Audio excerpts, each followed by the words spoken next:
I'm here with Chong, Senior Director for Global Class Actions at Broadridge, to have a chat about trends in securities litigation.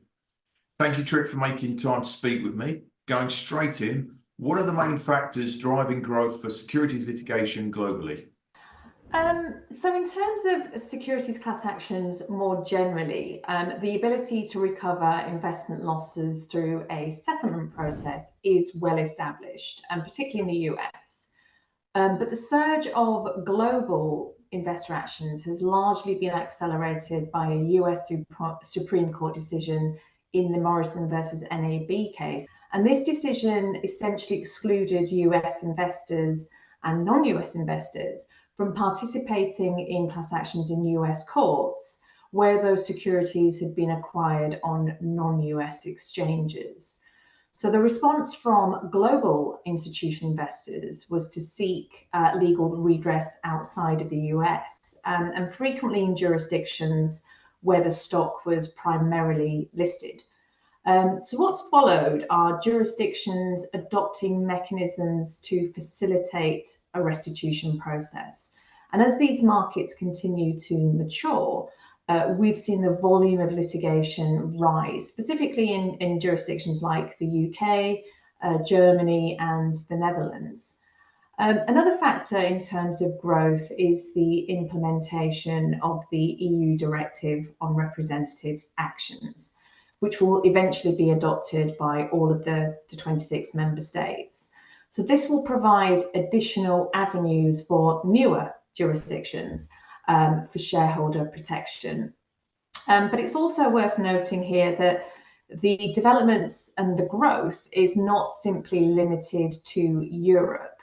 Litigation across the APAC region continues to rise, spearheaded by Australia, which has had a class action framework in place since the mid-90s.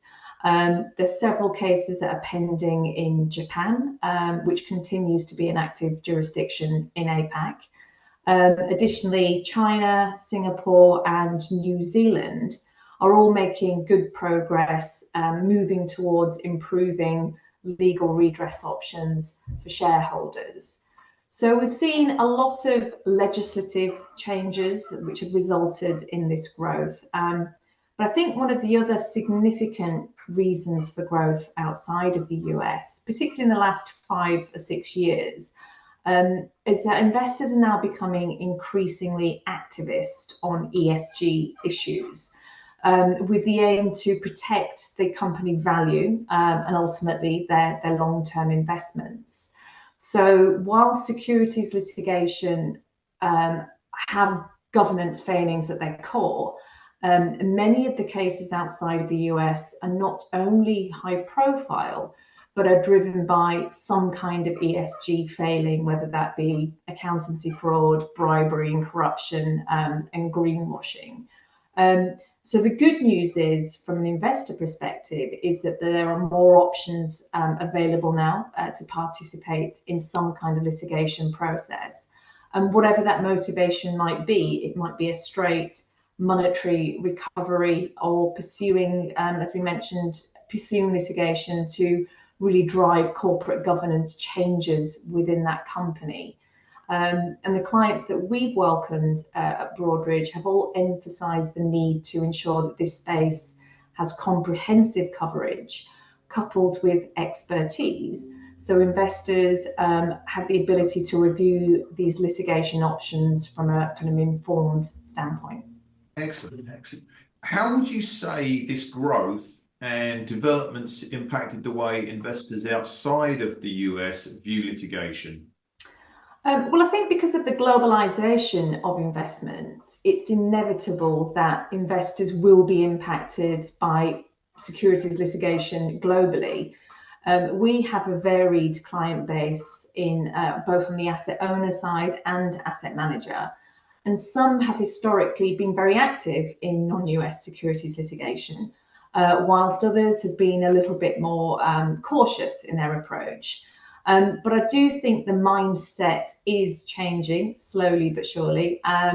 For example, a conservative pension fund or asset manager who's traditionally been very, very litigation averse and now starting to consider the options put forward and are carrying out an initial due diligence on what's available to them. So questions like, is the estimated damage analysis large enough to warrant further action? Or as mentioned earlier, is the potential case, or does the potential case have a serious ESG breach? And I think the more high profile a case is, the more likely internal stakeholders will have an awareness. So institutional investors are certainly looking at potential litigation in more detail. And I think knowing where you're impacted is half the battle. So having this information available well in advance of any deadline to participate is vital. Typically, we don't tend to see just one law firm now bringing a claim against a company, but actually a number of competing actions. So, and also not all of these claims are widely publicized. So having information of all of the options available is really important before any decision to participate is made, and whether that be to join the litigation or indeed not to join the litigation. So I think there's definitely an increased awareness of potential litigation opportunities outside of the US, particularly in the more established jurisdictions like Germany, the UK, Australia, the Netherlands. And I think a big driver for any investor when looking at potential participation is risk versus reward. And I think a real game changer in this space has been access to litigation funding in terms of facilitating investor participation. So litigation funding is now commonplace, particularly with opportunities outside of the US, whether that be US law firms establishing practices outside of the US, or European-based law firms offering internal funding structures, or partnering with a third-party litigation funder. So there is a greater access to justice in terms of propelling these cases into real recovery opportunities. And from an investor perspective, litigation funding really reduces the risks and burdens, which provides more options for investors to seek legal redress. Great. And for litigation outside of the US, what do investors need to be aware of? So each investor will have their own internal policy in terms of what will need to be satisfied in order to proceed with potential litigation or participation. And for some, it could be purely based on whether an internal materiality threshold is being satisfied and is being met. For others, it could be a decision based on who the company is. You know, is this a strategic partner of ours? Could litigation potentially damage or pose a risk to our long-term relationship? So I think whilst each institutional investor decision-making process is unique to them, there's also a lot of commonality that we see, which we are well versed in when assisting our clients in navigating some of these complexities. I think aside from understanding the legal claim and the drivers behind the litigation, understanding the jurisdiction and the participation requirements is really essential. So, as I mentioned earlier, is litigation funding available? Is there any chance we could be on the hook for costs? How much resource and time will I need to allocate to this? And actually, is litigation even the right option for us? You know, is there a mediation option that's available? And as I mentioned before, they're more likely to be multiple case proposals for an investor to consider. So how do these proposals differ? Is it simply a litigation strategy, or perhaps the funding terms with one group is a bit more favourable than the other? And we of course understand that participating in litigation is not a decision that's taken lightly. But I do think, that the opportunities that are now available to investors should be viewed as a positive step towards legal and financial restitution. And by weighing up potential risks and opportunities, investors can now, or they certainly have the ability to make well-informed decisions, both that echo their internal policies and safeguard their long-term investments. Has the role of intermediaries changed? And if so, how? Because of the evolving landscape of securities litigation, awareness and informed decision making has become really important for investors.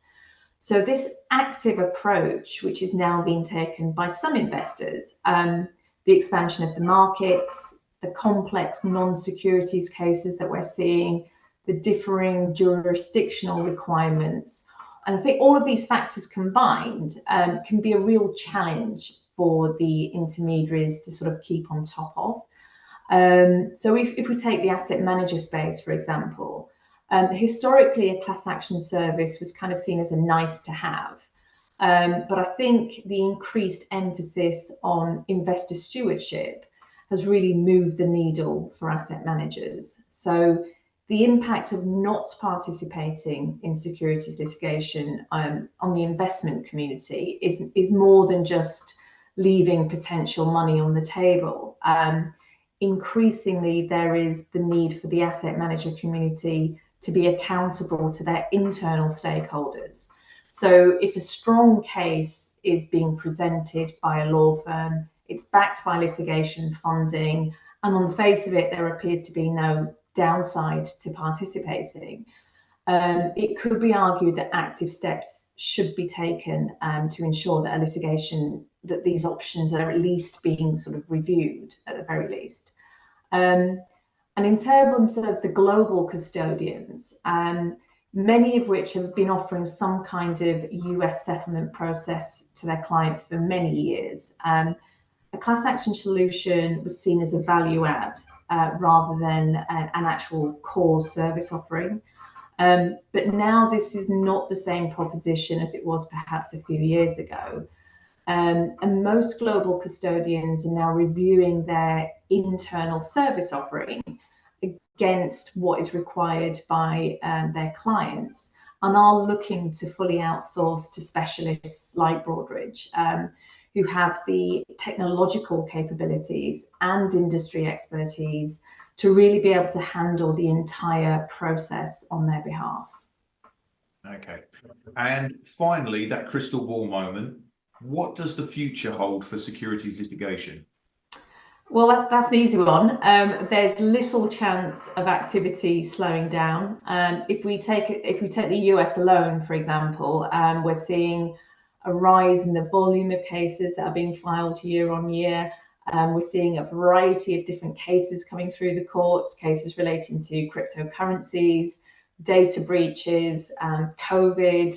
And we're also seeing more of the complex settlements, and particularly related to the non-securities related cases.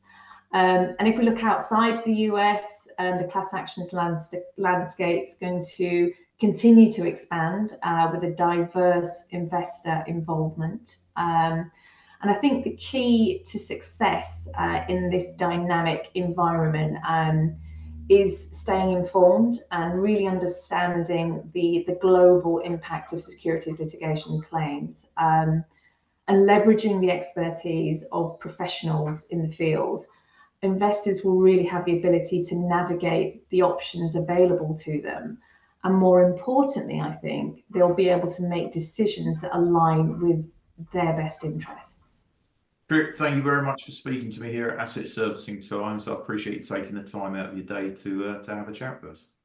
Thank you. It's been a pleasure. You're welcome. Thank you.